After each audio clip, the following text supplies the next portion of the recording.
kasih karunia dan damai sejahtera dari Tuhan Allah Bapa kita, dan dari anaknya Tuhan Yesus Kristus menyertai kamu sampai selamanya. Amin. Selamat pagi saudaraku, mari kita lakukan tugas panggilan hidup kita dengan sebaik-baiknya untuk kemuliaan Tuhan, dipandu firman Tuhan dari Matius 19 ayat 30, demikian firman-Nya. Tetapi banyak orang yang terdahulu akan menjadi yang terakhir, dan yang terakhir akan menjadi yang terdahulu. Demikianlah firman Tuhan. Bapak Ibu Saudaraku yang terkasih dalam Yesus Kristus, roh zaman yang kita hadapi dalam realitas hidup sekarang ini adalah pragmatisme.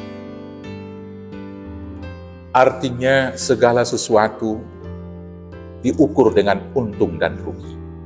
Setiap tindakan dan perbuatan selalu ditimbang-timbang dan diukur dengan untung ruginya. Contohnya dalam membangun relasi. Orang akan berpikir, untuk apa yang saya dapatkan kalau saya membangun hubungan dengan seseorang? Kemudian, contoh yang berikut, melakukan yang baik kepada sesama dihitung sebagai piutang. Maka kemudian ada orang yang kecewa ketika dia melakukan sesuatu hal yang baik kepada saudaranya. Maka ketika saudaranya itu berhasil, dan dia meminta tolong suatu saat, mungkin tidak setimpal dengan perasaannya, maka ada ungkapan kecewa dengan mengatakan, dia itu tidak tahu diuntung, dia itu tidak ingat apa yang baik yang saya lakukan. Kemudian contoh yang berikut, yaitu dalam peribadahan. Orang beribadah dengan motivasi supaya diberkati, supaya menjadi sukses, supaya menjadi kaya, supaya sehat, supaya panjang umur, dan banyak keinginan-keinginan yang lain. Saudara-saudaraku yang terkasih dalam Yesus Kristus, berbanding terbalik dengan pikiran-pikiran tersebut, perikop bacaan hari ini mengajar kita untuk mengikut Yesus dengan sungguh-sungguh, supaya kita betul-betul setia dan murni melakukan firman-Nya. Dan Tuhan Yesus tidak mengatakan bahwa mengikut Yesus itu adalah sia-sia, tapi kita justru diajarkan upah mengikut Yesus melebihi daripada seluruh apa yang kita inginkan tadi, melebihi daripada keuntungan dunia. Keuntungan daripada mengikut Yesus dan upah daripada mengikut Yesus itu dikatakan di ayat 28 demikian. Kita akan ikut duduk di atas tahta menghakimi ke-12 suku bangsa Israel. Saya akan bacakan lengkapnya ayat 28. Dan kemudian orang yang meninggalkan rumah, saudara laki-laki, saudara perempuan, bapak dan ibunya, anak-anak atau ladangnya akan menerima kembali 100 kali lipat. Ayat 28 dan 29 berkata demikian. Kata Yesus kepada mereka, Aku berkata kepadamu, sesungguhnya pada waktu penciptaan kembali, apabila anak manusia bersemayam di tahta kemuliaannya, kamu yang telah mengikut aku akan duduk juga di atas 12 tahta untuk menghakimi ke-12 suku Israel. Dan setiap orang yang karena namaku meninggalkan rumahnya, saudaranya laki-laki atau saudaranya perempuan, bapak atau ibunya, anak-anak atau ladangnya, akan menerima kembali 100 kali lipat dan akan memperoleh hidup yang kekal. Upah kita 100 kali lipat dan lebih daripada itu memperoleh hidup yang kekal. Luar biasa upah yang telah disediakan oleh Yesus untuk mengikut Dia.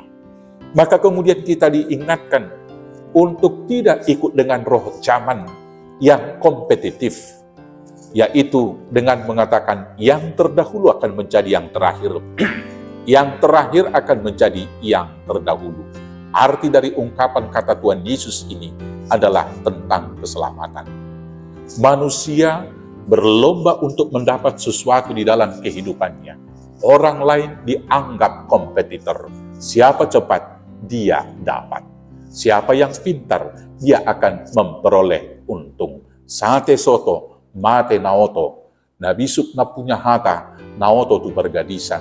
Yang diawali dengan mengatakan, hotang di para-para, ijuk di para-para, hotang di parlabian. Nabisuk na punya hata, naoto tu pergadisan. Itulah semangat kompetisi di dalam kehidupan manusia. Maka harus berlomba-lomba mendapatkan segala sesuatu.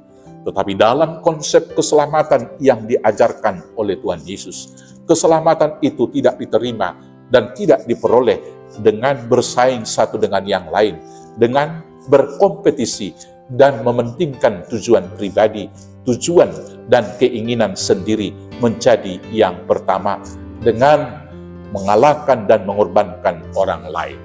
Tetapi keselamatan itu diperoleh dengan cara merendahkan diri seperti Tuhan Yesus dan kemudian mendahulukan dan menolong orang lain. Firman Tuhan berkata, barang siapa merendahkan diri akan ditinggikan, dan barang siapa meninggikan diri akan direndahkan. Saudara-saudara yang terkasih, kita yang sudah menerima karunia itu harus membagikannya kepada orang lain, supaya kita juga mendapat upah yang dari Tuhan Yesus. Maka karena itu, dahulukanlah kerajaan Allah, biarlah kita meninggalkan kepentingan dan keinginan diri sendiri, maka Tuhan akan mendahulukan kita di dalam keselamatan dan sukacita yang telah disediakan. Percayalah, upah kita besar. Kita akan duduk di 12 tahta untuk menghakimi 12 suku bangsa Israel. Upah kita akan 100 kali lipat, dan lebih daripada itu, kita akan mendapat kehidupan yang kekal. Selamat bersaksi, selamat mendahulukan saudara-saudara kita. Tuhan Yesus memberkati. Amin. Kita bersatu dalam doa. Terima kasih Bapa yang baik, Tuhan yang memanggil, mengutus dan menyertai kami dalam kesaksian.